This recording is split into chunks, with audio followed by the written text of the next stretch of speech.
Assalamualaikum warahmatullahi wabarakatuh. Waalaikumsalam warahmatullahi wabarakatuh. Selamat pagi semuanya. Pagi, Bu. Oke, kita kembali belajar seperti biasa. Tapi bedanya sekarang kita melalui Zoom karena kita mengetahui bagaimana kondisi keadaan saat ini. Oke, materi kita pada hari ini yaitu menghormati dan menyayangi orang tua dan juga guru.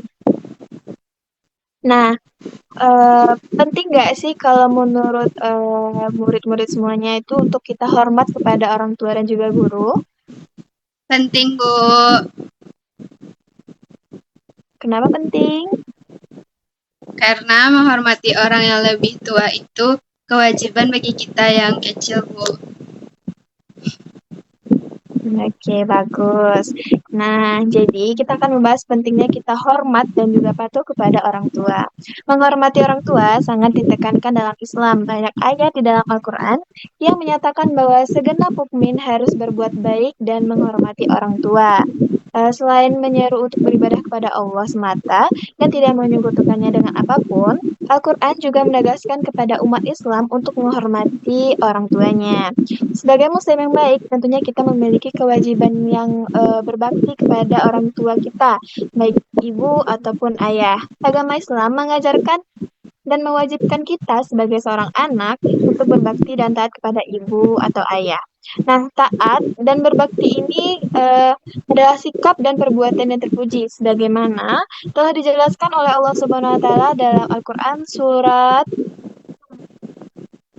Surat Al-Isra ayat 23 dan 24 yang artinya, dan Tuhanmu telah memerintahkan agar kamu jangan menyembah selain Dia dan hendaklah berbuat baik kepada ibu juga bapak. Jika salah seorang di antaranya keduanya atau keduanya sampai berusia lanjut dalam pemeliharaanmu, maka sekali-kali janganlah engkau mengatakan kepada keduanya perkataan "ah" dan janganlah engkau membentak keduanya, serta ucapkanlah kepada keduanya perkataan yang baik, dan rendahkanlah dirimu terhadap keduanya dengan penuh kasih sayang dan ucapkanlah, "Wahai Tuhanku, sayangilah keduanya, sebagaimana mereka telah mendidik aku pada waktu kecil." Nah, adapun hikmah yang bisa kita ambil dari berbakti kepada orang tua dan juga guru, yaitu yang pertama, berbakti kepada orang tua dan guru merupakan amal yang paling utama. Yang kedua, apabila orang tua kita ridho atas apa yang kita perbuat, maka Allah juga ridho. Yang ketiga, berbakti kepada kedua orang tua dapat menghilangkan kesulitan yang kita alami, yaitu dengan cara tawasul dengan amal soleh tersebut. Yang keempat, berbakti kepada kedua orang tua akan diluaskan rezeki dan juga dipanjangkan umur. Yang kelima, berbakti kepada orang tua dapat menjadikan kita dimasukkan kepada dalam surganya Allah. Um, Birrul walidain atau berbakti kepada kedua orang tua tidak hanya sekedar berbuat ihsan yang baik saja, akan tetapi birrul walidain memiliki arti bakti. Bakti itu bukanlah balasan yang setara jika dibandingkan dengan kebaikan yang telah diberikan oleh orang tua kita. Namun, setidaknya berbakti sudah dapat menggolongkan perilakunya sebagai orang yang bersyukur.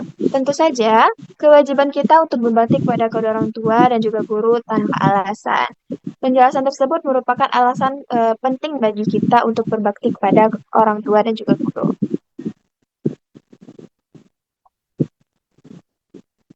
Nah, cara berbakti kepada kedua orang tua ada banyak cara. Yang pertama, berbakti dengan melaksanakan nasihatnya dan juga perintah yang baik dari keduanya.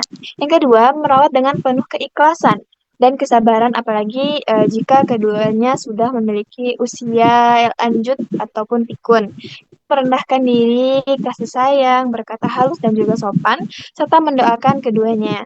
Yang keempat, rela berkorban untuk kedua orang tua kita. Yang kelima, meminta kerelaan orang tua kita apabila kita akan berbuat sesuatu seperti kita meminta izin dan juga meminta restu atau ridho. Selanjutnya yaitu pentingnya kita hormat dan juga patuh kepada seorang guru. Guru adalah orang yang mengajarkan kita berbagai ilmu pengetahuan dan mendidik kita sehingga menjadi orang yang mengerti dan juga dewasa. Setinggi apapun pangkat atau kedudukan seseorang, tetaplah ia seorang pelajar yang berhutang budi kepada gurunya yang pernah mendidiknya dahulu. Guru adalah orang yang mengetahui ilmu atau alim ulama. Dalam Quran, surat Al-Fatir ayat 28 dijelaskan yang artinya, dan demikian pula di antara manusia, makhluk yang bergerak dan yang bernyawa, dan hewan-hewan ternak ada yang bermacam-macam warnanya dan jenisnya, di antaranya hamba-hamba Allah Subhanahu wa taala yang takut kepadanya. Hanya para ulama, sungguh Allah Subhanahu wa taala Maha Perkasa, Maha Pengampun.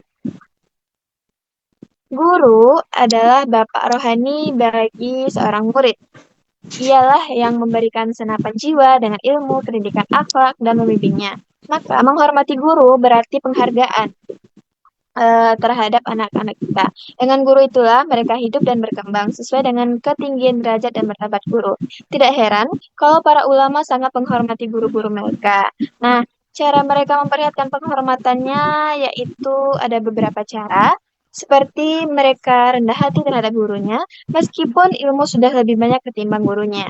Mereka menaati setiap arahan serta bimbingan guru. Misalnya, seorang pasien yang tidak tahu apa-apa tentang penyakitnya dan hanya mengikuti arahan seorang dokter pakar yang mahir. Yang ketiga, mereka juga senantiasa berkhidmat untuk guru-guru mereka dengan mengharapkan balasan pahala serta kemuliaan di sisi Allah Subhanahu wa taala. Yang keempat, mereka memandang guru dengan perasaan patuh hormat dan takzim atau memuliakan keilmuannya. Ini lebih membantu pelajar untuk memperoleh manfaat dari apa yang disampaikan oleh guru mereka. Nah, dari uraian yang saya sampaikan, tahu kita betapa pentingnya menghormati seorang guru. Nah, dengan menghormati guru, tentu kita mendapatkan keuntungan. Adapun keuntungannya, yaitu yang pertama, ilmu yang kita peroleh akan menjadi berkah dalam kehidupan kita, akan lebih mudah menerima pelajaran yang disampaikan, dan juga ilmu yang diperoleh dari guru akan bermanfaat bagi orang lain, akan selalu didoakan oleh guru, akan membawa berkah, memudahkan urusan, dianugerahi nikmat yang lebih oleh Allah, serta seorang guru tidak selalu di atas muridnya. Ilmu dan kelebihan itu merupakan anugerah Allah SWT. Allah akan memberikan anugerahnya kepada orang-orang yang dikehendakinya. Cara berbakti kepada orang guru yang dapat kita lakukan yaitu yang pertama, menghormati dan memuliakannya serta mengikuti nasihatnya. Mengamalkan ilmunya dan bagikan pada orang lain, tidak melawan, menipu, membuka rahasia guru, serta memuliakan keluarga dan sahabat karib guru. Kelima, murid harus mengagungkan guru dan meyakini kesempurnaan ilmunya, serta menunjukkan rasa berterima kasih terhadap ajaran guru. Melalui itulah kita mengetahui apa yang harus dan dilakukan dan juga dihindari. Yang ketujuh, sopan ketika berhadapan dengan guru, misalkan duduk dengan tawadu, tenang, diam, sedapat mungkin berhadapan dengan guru, sehingga kita seorang guru tidak perlu mengulangi apa yang disampaikannya. Yang kedelapan, berkomunikasi dengan guru secara sopan dan lemah lembut. Nah, sekian materi kita pada hari ini. Jadi kesimpulannya kita harus hormat dan patuh kepada seorang guru juga orang tua. Apakah mengerti? Mengerti, Bu. Oke, sekian dari pembelajaran kita hari ini. Kita tutup dengan hamdalah. Alhamdulillahirrahmanirrahim. Wassalamualaikum warahmatullahi wabarakatuh. Waalaikumsalam warahmatullahi wabarakatuh. Makasih, Bu. Sama-sama.